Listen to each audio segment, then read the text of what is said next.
Major Stories. Good evening, I am Joel Crosskill. We begin Major Stories with the coronavirus update. 4 more countries have been added to the list under travel restrictions due to the coronavirus. That's the word from the Ministry of Health and Wellness. The expanded restrictions are based on the risk assessment and the latest World Health Organization situation report. CVM Live reporter Aladdin Love has our lead this evening.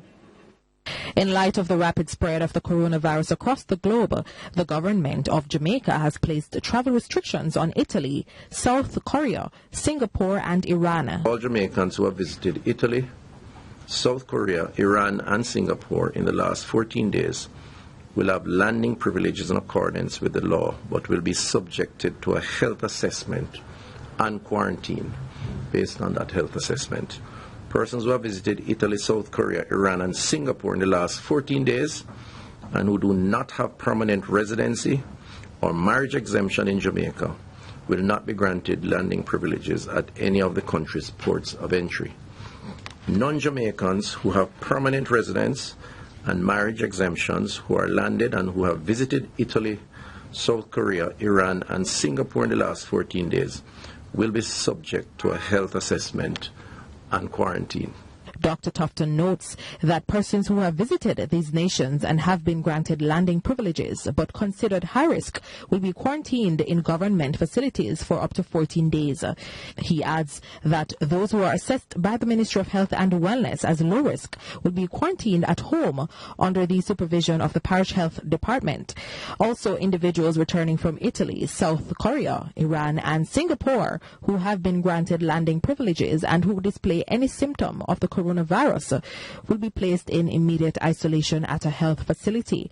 We are developing a national plan that hopefully will provide clarity to the population, that will engage all the critical stakeholders, which is why the national committee is so important, which will convene next week. And we will await a discussion with that committee in the next number of days to conclude on the extent of readiness, because some of those decisions that have to be taken involves critical roles for other agencies and ministries of government, and indeed the private sector.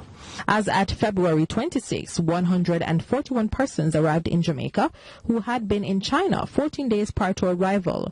5 persons are now in quarantine in government facilities and another 5 at home in quarantine. There are 2 persons in isolation, one at the Manaville Hospital. Chief Medical Officer Dr. Jacqueline Bisesa Mackenzie says the patient does not meet the case definition of the coronavirus, adding that the ministry is expecting test results on Thursday. Aladdin Love for CVM Live. Global travel, logistics and trade are now on the decline as fears of the coronavirus increase. The international stock markets are reporting their worst trading since the 2008 recession. But one economist is exploring the potential damage that the fear of the virus poses more of a threat to the Jamaican economy than the virus itself. The economist argues that Jamaica's proximity and dependence to the Western world and China makes it vulnerable to external shocks. Jamila Maitland reports. The number of coronavirus cases are soaring while global markets plunge. Analysts say the figures reflect increasing fears over the virus, which is now active everywhere except Antarctica. At least 47 countries have been infected. The S&P 500, which tracks the largest United States companies, has reported its worst trade week since the recession in 2008. Economist Ralston Hyman said the global economy is slowing down, and with Jamaica vulnerable to external shocks, the threat of the virus is more imminent. Since Jamaica is a small player that is dependent on global goods, dependent on global trade, dependent on tourism, it is going to affect the Jamaican economy, which was not growing. Even before Corona, the economy was not growing. There was a wave of initial public offerings on the Jamaica Stock Exchange for 2019, but the economist is uncertain of the trend for 2020, as investors' confidence may decline. Only one company has listed on the JSE since the start of the year. First Rock Capital Holdings raised some $12 million in equity. The Trans-Jamaican Highway IPO, which was scheduled to close on March 9, will close early due to oversubscription. It's expected to raise $11 billion. The Planning Institute of Jamaica predicts that by the end of March, the country should feel the effect of the virus. Companies will continue to go to the market, but what I'm saying, as the crisis becomes more manifest and gets closer and closer to Jamaica, then investor confidence, generally speaking, will decline. Latin America has recorded its first case of the virus. A Brazilian man who recently traveled to Italy has been taken into isolation. And what about other companies eyeing the market but are fearful of risks? Or potential investors looking to buy stocks and even shareholders? Ralston Hyman says the Caribbean has not yet recorded any cases of the virus, but companies and investors must be wise. If it continues on the current trajectory and has a serious impact on the United States, then it is going to spill over into Jamaica. Jamila Maitland for CVM Live. With only days to go until the Southeast Clarendon by-election, independent candidate Derek Lambert is crying foul. In an exclusive interview with CVM Live, Lambert accuses the PNP of campaigning against him. Robian Williams has more in this report.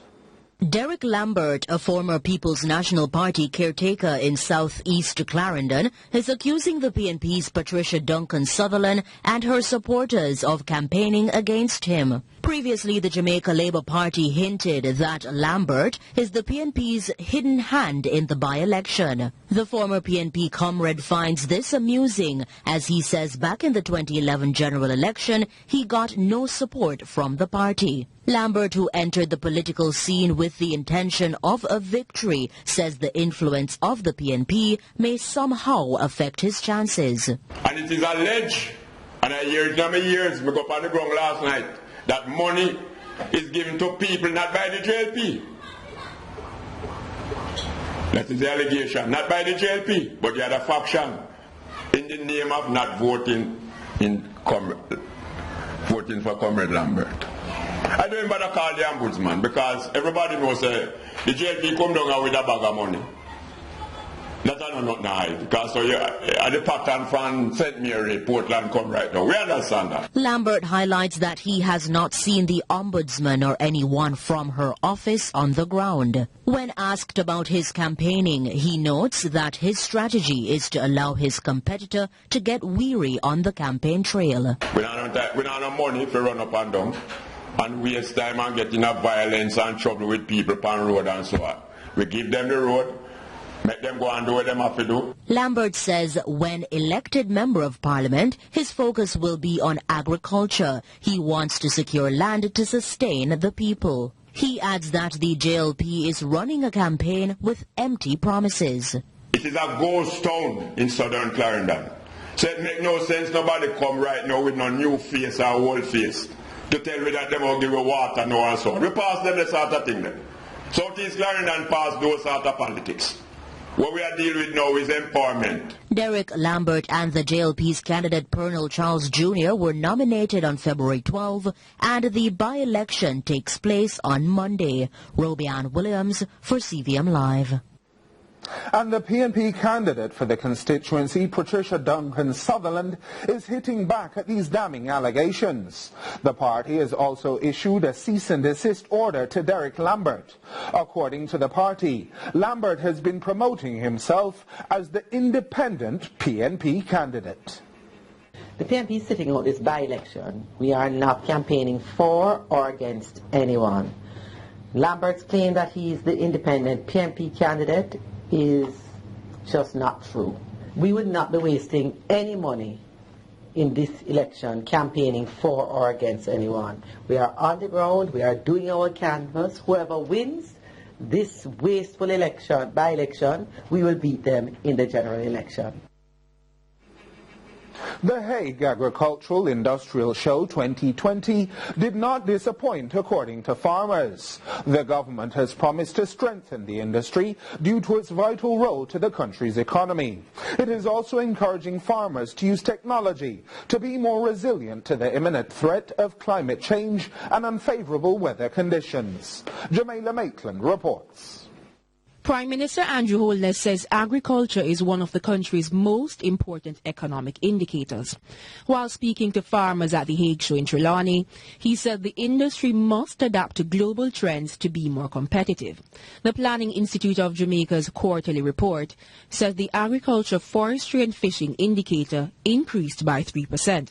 The report hailed favorable weather conditions for the results. And if agriculture doesn't grow, you can be very certain that you will not have strong growth or any growth at all in the economy. Meanwhile, State Minister Floyd Green said the government is committed to strengthening the synergy between the tourism and agricultural sectors. We have a linkages platform that this government launched called Alex. It's a technological-based platform where farmers can go on and they can post when they have produce for sale, where our hotel sector can go on, and it creates a natural link between the demand side of the market and the supply side of the market. Reports are that the Alex pilot project assisted 400 local farmers with the marketing of 360 tons of produce valued at $39 million. But when CVM Live visited the website, we were only able to view the pages. Some parts of the website were not functional. The last communication was in July 2019. The goods were displayed, but some had no prices. Several attempts to sign up as a buyer were unsuccessful. Additionally, the government announced that an application would be created for Android and iPhone users. However, when we checked the App Store, Alex was not there.